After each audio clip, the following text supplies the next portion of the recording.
Hello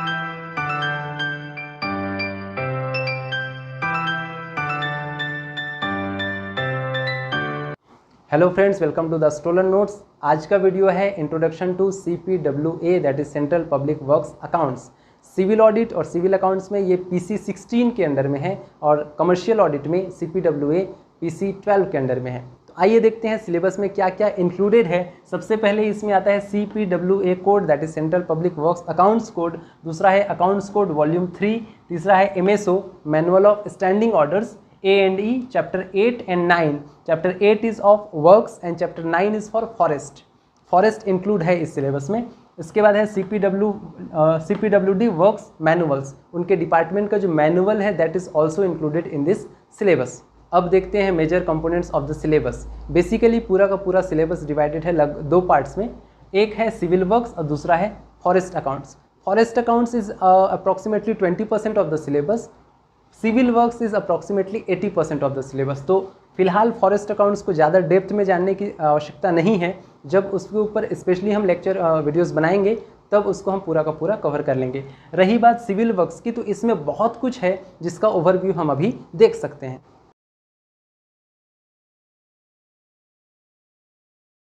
works accounts में बहुत सारे चैप्टर्स हैं और सबसे इम्पॉर्टेंट और सेंट्रल चैप्टर जो है वो है वर्क्स अकाउंट्स। जी हाँ, दरअसल वर्क्स अकाउंट्स केवल एक चैप्टर का नाम है, पूरे इस पोर्शन का नाम वर्क्स अकाउंट्स नहीं है। लेकिन मैंने इस पूरे पोर्शन को वर्क्स अकाउंट इसलिए कहा क्योंकि बाकी चैप्टर्स दरअसल वर्क्स अकाउंट से ही डायरेक्टली या इनडायरेक्टली जुड़े हुए हैं और हम ऐसा कह सकते हैं कि they are working like a supplementary to this particular chapter. यहाँ जो पहला चैप्टर लिखा हुआ है यह है सिस्टम ऑफ अकाउंट्स। इसका मतलब ये हुआ कि सेंट्रल पब्लिक वर्क्स डिपार्टमेंट्स में जो अकाउंट्स मेंटेन होते हैं वो किस तरह के उनके कौन से प्रिंसिपल्स को फॉलो करेंगे, कैसे उनको मेंटेन किया जाता है, what are the system of those accounts. इसके ऊपर पूरा चैप्टर है हमारा सिस्टम ऑफ अकाउंट्स। इसके बाद नेक्स्ट आता है एप्रोप्रिएशन। एप्रोप्रिएशन एक्चुअली क्या होता है कि बजट जब सैंक्शन होता है और उस बजट को जब प्रोपोर्शन में डिवाइड किया जाता है अलग अलग वर्क पे, सपोज इस वर्क पे इतना खर्च किया जाना है, इस वर्क पे इतना खर्चा किया जाना है, तो जब डिपार्टमेंट को अलॉट हो जाता है उसके बाद फर्दर उसको एक एक वर्क के एक एक पोर्शन में भी हम डिवाइड कर देते हैं कि इस वर्क पे के इस पोर्शन में इतना एक्सपेंडिचर किया जाना है, तो उससे ज़्यादा आपको वहाँ एक्सपेंडिचर करने की परमिशन नहीं है। तो ये जो डिस्ट्रीब्यूशन होता है बजट का, जब बजट का एलोकेशन होता है to different unit of works, इसको हम कहते हैं एप्रोप्रिएशन। तो ये पूरे इसके प्रोसेस पे एक चैप्टर है एप्रोप्रिएशन। उसके बाद कैश का एक चैप्टर है। कैश में बेसिकली बताया गया कि कैश के ट्रांजेक्शन्स जब भी होंगे तो उसका अकाउंट कैसे मेंटेन किया जाता है, ठीक है। तो इस सब के ऊपर भी एक चैप्टर है कैश का। Next chapter is stores. जब भी आप वर्क्स करेंगे तो ऑब्वियसली आपको मटेरियल की ज़रूरत होगी। मटेरियल स्टोर करते हैं आप जहाँ पे, वहाँ के अकाउंट्स कैसे मेंटेन होते हैं, ट्रांजैक्शंस कैसे होते हैं, आप स्टोर के लिए मटेरियल मंगाते कैसे हैं, स्टोर के लिए मटेरियल अगर आपको बाहर भेजना है तो कैसे भेजते हैं, कैसे उनका सुपरविज़न कैसे करना है, सबके ऊपर और क्या क्या प्रोविजंस हैं, इन सब के ऊपर जो चैप्टर है वो है स्टोर्स। इस साइड जितने भी लिखे हुए हैं या तो ये अकाउंट्स हैं या फिर वर्क्स के ही टाइप हैं, ठीक है। तो सबसे पहले लिखा हुआ है सस्पेंस और ये है अकाउंट, सस्पेंस अकाउंट। दरअसल सस्पेंस अकाउंट होता क्या है कि जब भी कोई ट्रांजैक्शन हुआ तो उस ट्रांजैक्शन के आपको पता ही होगा कि दो पार्ट होते हैं, एक होता है डेबिट और एक होता है क्रेडिट। आगे हम डिटेल में पढ़ेंगे, लेकिन फिलहाल ये समझिए कि एक डेबिट पार्ट होता है, एक क्रेडिट होता है।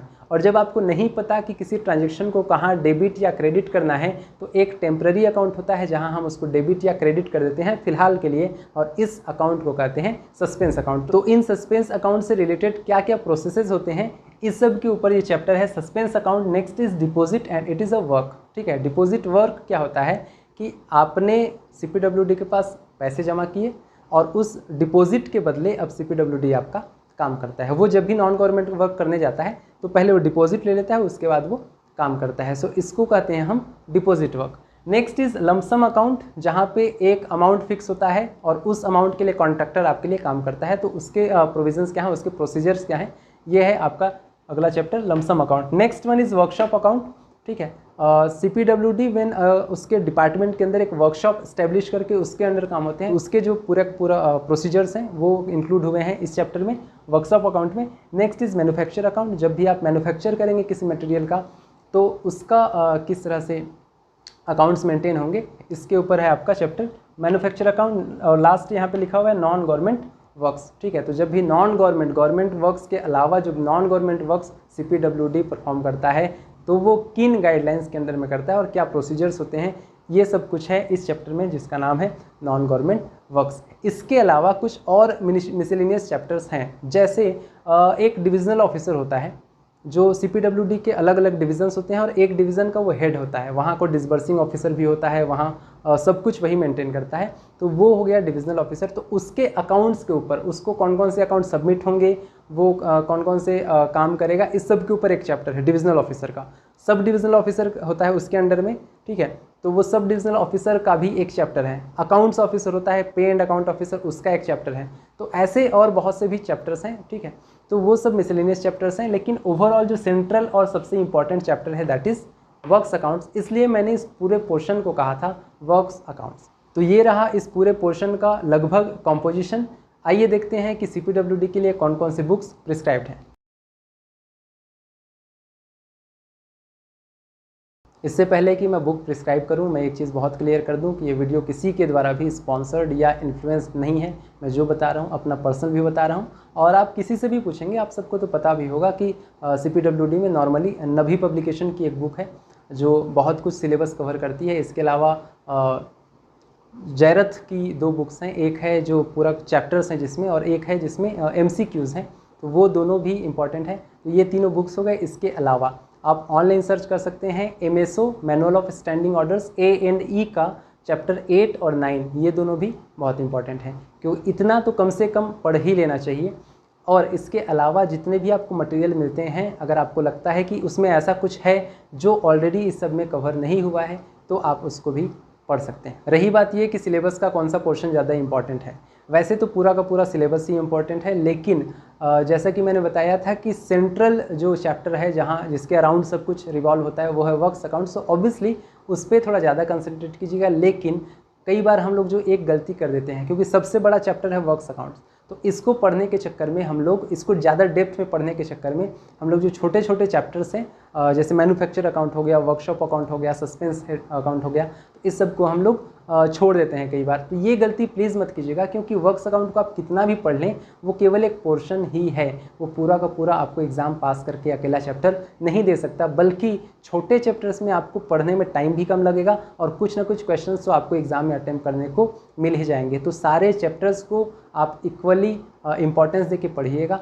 और पढ़ने की टेक्निक जो सबसे इफ़ेक्टिव मुझे लगती है कि आप इसको अपना खुद का एक नोट्स बना के पढ़िए या एक स्टोरी तरह टाइप का समझ के पढ़िए, तो ज़्यादा अच्छा होगा, ठीक है। आप विजुअलाइज़ कीजिए चीज़ों को। सपोज़ किसी भी अकाउंट्स की ट्रांजेक्शन्स की बात कर रहे हैं हम, तो आप अपने सामने विजुअलाइज़ कीजिए चीज़ों को कि हमारे सामने एक DO बैठा है, उसके अंडर में एक सब डिविजनल ऑफिसर है, तो किस तरह के ट्रांजेक्शन्स हो रहे हैं। जितना ज़्यादा आप अपने सामने विजुअलाइज़ कर पाएंगे उतना ज़्यादा आपके लिए आसान होगा सब कुछ याद करना, और एग्ज़ाम में भी परफॉर्म करने के लिए बहुत आवश्यक हो जाता है, क्योंकि एग्ज़ाम में कई बार हम बहुत छोटी छोटी मिस्टेक्स करके भूल जाते हैं चीज़ों को। तो ये कन्फ्यूज़न ना हो, इसलिए जितना ज़्यादा आप विजुअलाइज़ कर पाएंगे चीज़ों को उतना ज़्यादा आपके लिए इफेक्टिव होगा। इसके अलावा फॉर्म्स हैं बहुत सारे, CPWA के अलग फॉर्म्स हैं, PWA के अलग फॉर्म्स हैं, 100 से भी ज़्यादा टोटल फॉर्म्स हैं।